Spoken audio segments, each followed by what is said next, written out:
Bien, bonjour les amis, un petit retour à la maison où on retrouve nos fameux pieds de tomates. Il y en a quatre pieds de tomates ici, vous voyez, qui vont passer tout l'hiver.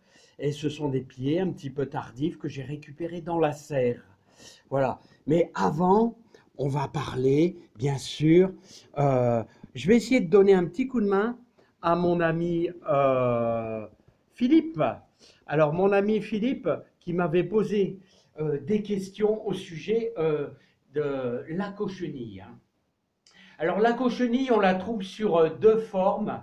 Alors, ça fait des amas blanchâtres, là, en dessous des feuilles, souvent, pour les plantes d'intérieur. On trouve ça sur les feuilles, hein.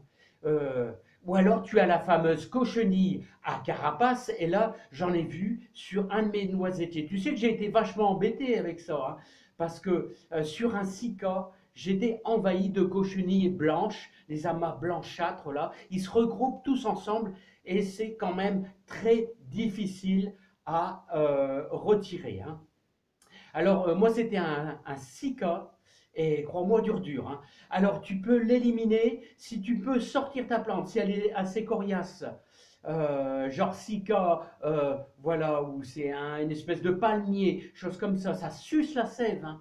Alors, moi, je te conseille, tu peux essayer avec un jet d'eau assez puissant, c'est du moment que ça n'endommage pas, ça ne détruit pas les feuilles, un jet d'eau puissant. Il y en a qui essayent avec le purin d'ortie. Il y a aussi une recette qui consiste avec 1 litre d'eau, une cuillère à café de savon noir, une cuillère à café d'huile végétale et une cuillère à café d'alcool 90. Voilà, tu mélanges le tout, pulvérisé une fois par jour. Et ensuite, tu fais ça pendant 4 jours.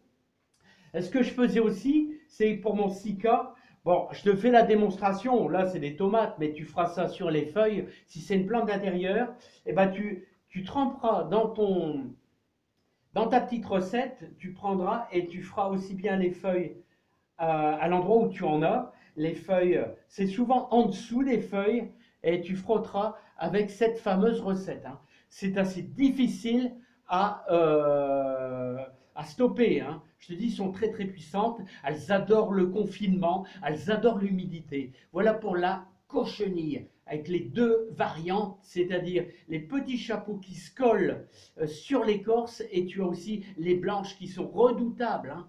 Voilà. Donc, bah, les amis, j'espère que voilà, j'aurai aidé mon ami Philippe. Voilà, on va revenir un petit peu sur les pieds de tomates. Alors, les amis, j'espère que vous avez fait vos graines, hein. J'espère que vous avez fait vos graines de citrouille, hein. Regardez pour l'année prochaine, hein. Alors, vous les mettez à sécher tranquillement. Alors, regardez, moi, j'en ai pas mal pour la décoration. J'ai un beau petit monstre là, hein. Hein, regardez comment c'est joli, c'est magnifique. On va revenir aux pieds de tomates. Alors les pieds de tomates, vous voyez comme j'avais fait il y a quelques années, ça pousse tout en hauteur, très très haut, ça pousse tout en hauteur. Et vous avez quelques fleurs par-ci par-là. Euh, mais c'est très très lent. Regardez, on a quelques petites euh, tomates qui se forment tout doucement. C'est hyper lent, hein. Voilà. Alors n'oubliez pas qu'on avait mis du fumier de vache. On va voir, regardez les vers. Je ne sais pas si vous les avez vus, hein. Là, je vais essayer de faire la même chose ici. Vous allez voir les vers. Ah, là, il y en a deux, trois là, qui se battent en duel, là, hein. Voilà. Oh non, c'est des bonnes bêtes, hein. Très très bonnes bêtes, les vers, hein. C'est très très bon pour la terre. Donc, les amis, moi je vous dis à bientôt. Philippe, j'espère que je t'aurai aidé, hein. J'espère que vous êtes nombreux à avoir fait comme moi des tomates dans votre maison. Vous allez découvrir que c'est pas facile, c'est très très long, ça a besoin énormément de lumière, hein. Voilà, moi j'utilise la lumière naturelle, pas de procédé artificiel. Et c'est très très long. En général, il faut attendre fin janvier pour avoir les premières tomates. C'est hyper long. Allez les amis, même si la terre est super bonne, hein, voilà, bah qu'est-ce que vous voulez, c'est pas la saison, hein. Et ici, la luminosité est faible, même devant la baie vitrée. Je vous dis à bientôt. Et Philippe, j'espère que je t'aurai aidé avec ma recette à cochenille. Il faut s'y tenir, hein, je te le dis, hein, parce que c'est coriace. À bientôt.